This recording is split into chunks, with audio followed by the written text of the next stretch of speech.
ஹரே கிருஷ்ணா. நம்ம இப்போ சாப்பிட்டுக்கிட்டு இருக்கோம் ஈச்சங்காய் வெள்ளமலை அடிவாரத்தில் வந்து பசுக்களை ஓட்டி போகிறதுக்காக வந்தோம் காட்டிலேருந்து. இப்போ இந்த ஈச்சஞ்செடி இது வந்து பேரிச்சம்பழம் வகையை சார்ந்தது. நம்ம ஏரியாக்களில் இதுதான் ஈச்சங்காய். இது வந்து ஈச்சங்காய் இந்த பச்சை கலரில் பிஞ்சு வடிவத்தில் இருந்துச்சுன்னா, இந்த வெள்ளை கலரில் இருக்கிற இது சோறு. இதை இப்படி தான் பிடுங்கி தின்னா லேட் ஆகுது, திங்கிறது ரொம்ப கஷ்டம். இதை ஈஸியான முறையில் இதை சாப்பிட்றது எப்படின்னா, அந்த ஈச்சங்காயோட பின்பகுதி தோலை எடுத்துகிட்டு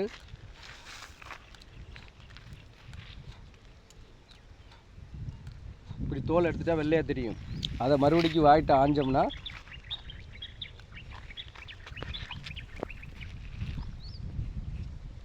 இதுதான் ஈஸியாக திங்கிறது. இது வந்து துவர்ப்பு தன்மை கொண்டது. இதுக்குள்ளே சோறு இருக்கும். அந்த சோறு வந்து ரொம்ப நல்லது. காட்டில் வந்து இது ஒரு டைம் பாஸ் ஆகும். ஒவ்வொரு காலகட்டத்துக்கும் பகவான் வந்து இந்த வறட்சி காலங்களில் வெயில் காலங்களில் வந்து ஈச்சங்காயை வந்து உற்பத்தி பண்ணுறார். இன்னும் மழை காலங்களில் காட்டில் வந்து ஒரு சில பழங்கள் கிடைக்கும். சூறாம்பழம், காராம்பழம், அப்புறம் வந்து கடுக்காப்பழம் சொல்லிட்டு ரொம்ப சின்ன பழம். இதுக்கப்புறம் வந்து மொங்கு காய்க்கும். பனமரத்தை காமிங்க. இதுக்கப்புறம் மொங்கு காய்க்கும். இந்த மாதிரி பகவானுடைய படைப்பு வந்து பகவான் சிறந்த ஒரு படைப்பாளி. அந்தந்த காலகட்டத்துக்கு தகுந்தவாறு உணவளிக்கிறான். ஹரே கிருஷ்ணா. இதான் ஈச்சங்காய். இது எல்லாருக்கும் நல்லது. இது சாப்பிட தெரியாதவங்க இந்த மாதிரி முறையில் சாப்பிடணும். இந்த மாதிரி வெள்ளையாக இருக்குது பாருங்கள்.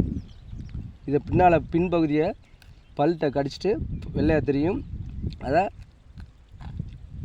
வேகமாக சாப்பிட்லாம். அதெல்லாம் நல்லது. இது சிவப்பு கலர் ஆகுறது செங்காய். அது திங்கவே முடியாது. கருப்பு கலர் ஆகிடுச்சுன்னா அது பழுத்துருச்சுன்னு அர்த்தம். ஈச்சம்பழம்னு சொல்லுவாங்க. ரொம்ப முத்துனா அதை திங்கக்கூடாது. சோறு மாதிரியே இருக்கும், அரிசி சோறு மாதிரியே. ஹரே கிருஷ்ணா ஹரே கிருஷ்ணா கிருஷ்ணா கிருஷ்ணா ஹரே ஹரே, ஹரே ராம ராம ராம ஹரே ஹரே. நம்ம நண்பர்களுக்கு எல்லாரும் கொடுக்குறதுக்கு பிடிங்கிருக்கோம். ஹரே கிருஷ்ணா.